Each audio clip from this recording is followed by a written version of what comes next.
এবারে উত্তাল পশ্চিমবঙ্গ, মোদির গদি টলমল করে দেওয়ার হুঁশিয়ারি মমতার। কলকাতার আরজি কাণ্ডে উত্তাল ভারতের পশ্চিমবঙ্গের মুখ্যমন্ত্রী মমতা বন্দ্যোপাধ্যায়ের পদত্যাগের দাবিতে বিক্ষোভে নেমেছে ছাত্র সমাজ। পুলিশের সঙ্গে ঘটছে সংঘর্ষের ঘটনা। এরই মধ্যে বুধবার 28 আগস্ট রাজ্যটিতে বাংলা বন্ধের কর্মসূচি পালন করেন নরেন্দ্র মোদীর দল বিজেপি। তবে মমতা বন্দ্যোপাধ্যায়ের অভিযোগ, ছাত্র সমাজের মুখোশে রাজ্যকে অস্থিতিশীল করে দেওয়ার চেষ্টা করছে মোদি। হুঁশিয়ারি দিয়েছেন ভারতের প্রধানমন্ত্রী গদি থেকে সরিয়ে দেওয়ার। মমতা বন্দ্যোপাধ্যায় বলেছেন, কেউ কেউ মনে করছে এটা পশ্চিমবঙ্গ অর্থাৎ বাংলাদেশ। আমি বাংলাদেশকে ভালোবাসি, ওরা আমাদের মতো কথা বলে, ওদের সংস্কৃতিও এক, কিন্তু মনে রাখবেন এটা বাংলাদেশ নয়, এটা বাংলাদেশ একটা আলাদা রাষ্ট্র, ভারতবর্ষ একটা আলাদা রাষ্ট্র। নরেন্দ্র মোদী ও তার পার্টি দিয়ে আগুন লাগাচ্ছে অভিযোগ করে মমতা বন্দ্যোপাধ্যায় বলেন, মনে রাখবেন বাংলায় যদি আগুন লাগে আসামেও থেমে থাকবে না, উত্তরপ্রদেশেও থেমে থাকবে না, বিহার, ঝাড়খণ্ড, দিল্লিও থেমে থাকবে না।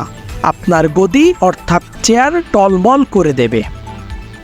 পশ্চিমবঙ্গের মুখ্যমন্ত্রী বলেন, বিজেপির মতো অত্যাচারী, অহংকারী, চক্রান্তকারী আমি দেখিনি।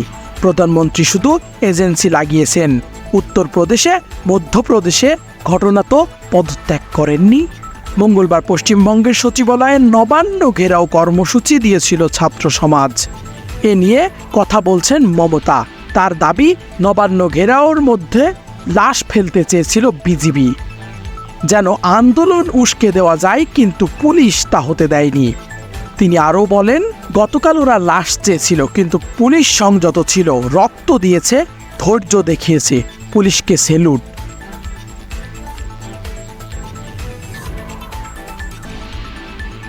আরজি করের ধর্ষণের সঙ্গে জড়িতদের ফাঁসি দেওয়া নিয়েও কথা বলেছেন পশ্চিমবঙ্গের মুখ্যমন্ত্রী। তিনি বলেছেন, ঘটনা দুর্ভাগ্যজনক, চেয়েছিলাম ফাস্ট ট্র্যাক নিয়ে গিয়ে ফাঁসি দিতে, ধর্ষণ করলে একমাত্র শাস্তি ফাঁসি, রাজ্যের হাতে ক্ষমতা থাকলে 7 দিনেই ফাঁসি দিতাম। আগামী সপ্তাহে বিধানসভার অধিবেশনে ডেকে ধর্ষণ বিরোধী বিল পাশ করব। রেদওয়ান আহমেদ হৃদয়, আলোচনায় বাংলাদেশের ডেস্ক, ঢাকা।